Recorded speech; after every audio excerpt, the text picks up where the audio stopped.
Hi, Tom here with Sweet and Salty, Tom and Manny. And as you know, Miss Manny did a session about water. Yeah, very important.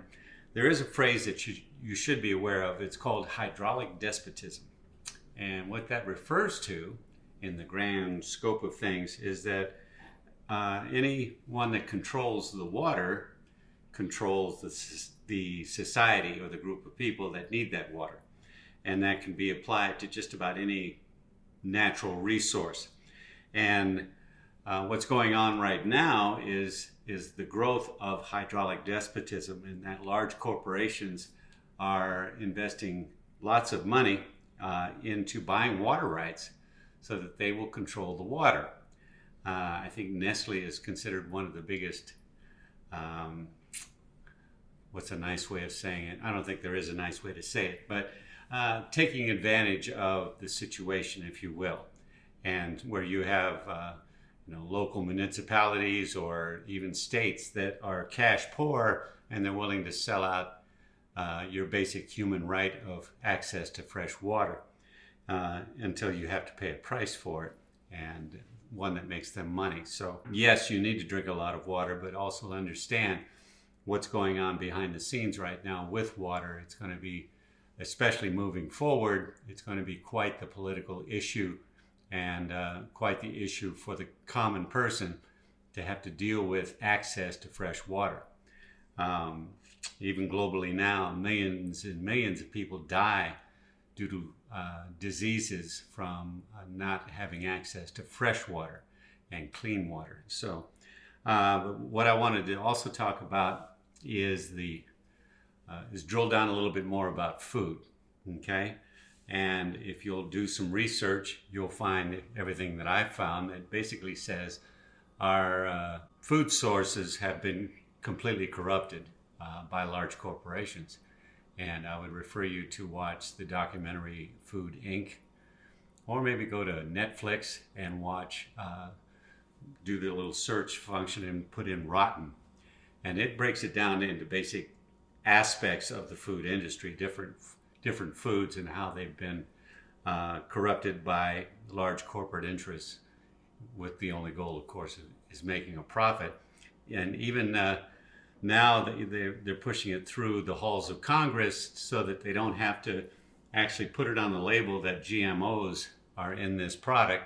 They're going to call it biofortified. Sounds so much nicer, doesn't it? And to quote Jack LaLanne, who lived into his 90s, if man made it, don't eat it. And so it's if it comes in a package, it's quite possibly adulterated in one way or another. But one of the other ways, of course, is the massive amounts of chemicals and pesticides that are used in our food production and industrial complex. And it's all agreed upon in backroom deals that this is the way business is going to be done from this time forward. So finding sources of good food are going to become more and more difficult. And the food itself, just by virtue of the farms being farmed out, meaning that back in the day they used to do a thing called crop rotation, where a crop would only produce for a few years, but if they grew something else there, it would take different minerals out of the soil, and it would do well. And so they would rotate their crops annually to get the most yield out of the field. Now they just, of course, lay a bunch of fertilizer on it, which basically has phosphorus, potassium, and nitrogen, or something like that. It's called PPK, and that's the only minerals that are put back into the soil. And good soil, has dozens, if not tens of dozens of minerals and trace minerals and so on. And that's what makes soil rich, if you will, is the mineral content. The plant takes up the mineral and it becomes part of the plant. You eat the plant and get the benefit of the mineral, okay? And since it's been processed by the plant, it's highly bioavailable to you, all right? So with that in mind, understanding that the food supply is nutrient, there's, what's the phrase I'm looking for? There's a paucity of nutrients in it. It was there 50 years ago, 60 years ago, Example would be broccoli. Nutritionally has less than half the value that it had in the 1960s. So, and then of course, the average male weighed 161 pounds in 1960. Now the average male weighs a little over 200 pounds, and we're not getting any taller. Okay, so food choices and food availability, what is available is awfully difficult because, as it's pointed out in Food Inc., the cheap, high-carb, highly manufactured food-like substances, are subsidized by the government. So these are people that are in bed together and they don't have your best interests at heart. Otherwise, the medical industry wouldn't be growing at leaps and bounds that it is, treating all kinds of diseases, specifically cancer, heart disease, diabetes, and so on. So finding those good sources of food is going to become more and more difficult. And then, which brings me back, it just raises the need to supplement properly, to compensate for that. Now, you shouldn't be eating those high-carb foods, obviously, but at the same time, even if you are eating right, or eating right for your type, like I like to do, if you're not supplementing, you're doing yourself a great disservice. Also understand that the supplement industry has been highly corrupted as well. So only about 10 to 20% of the supplements out there are actually bioavailable, therefore are good for you. And so you want to be careful how you do it. I like the liquid versions, liquid concentrate versions. I just put a shot of each in my bottle of water and sip it throughout the day till it's gone. And there's a couple of companies that make that. And no, I'm not a paid sponsor. Okay, I just believe through my research, this is what's going to work for me. Now, you, of course, have a choice. Every day we all wake up with a choice of whether you're going to take care of yourself or not, whether you're going to engage in a slow suicide of not eating well, not treating yourself well, not exercising, drinking too much alcohol, doing too many drugs, so on and so forth. Those are all landmines that make it, even taking a vitamin, almost useless. But once you start combining those things of eating healthy and supplementing properly and getting some exercise, those things are going to add up and pay dividends.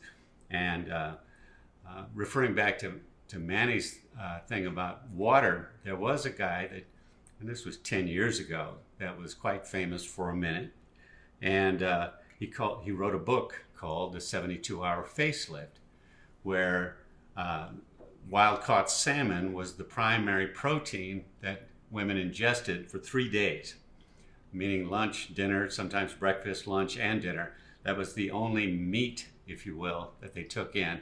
Everything else was vegetables and properly prepared and so on and so forth, not boiled to death, but lightly sauteed or whatever.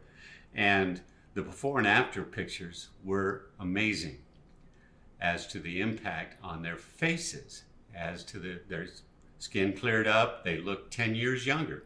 And these were just regular women. They weren't supermodels. They weren't paid endorsees or anything like that. But like I said, he was famous for about a minute. But it pointed out the impact that diet can have on your everyday well-being. So if you don't think it's that important, well, then you're not going to get the benefits that you could get, and you're going to suffer from the diseases that come with that indifference. Okay? Indifference is the greatest evil we face on all levels of society, and indifference to what you're eating does the self, the body, a huge disservice.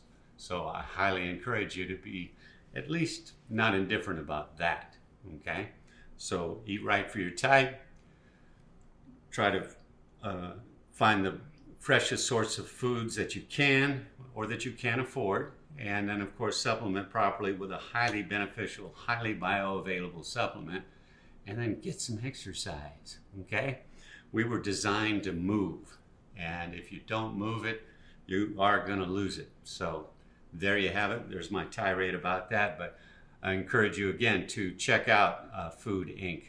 Check out Rotten. There's plenty of other stuff out there that focuses on the same thing, and that's the corruption of the American food supply.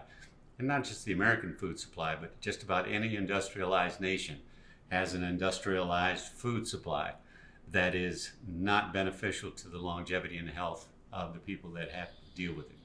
Okay, so other than that, go out there, commit a random act of kindness every day, eat right for your type, get some exercise, move it.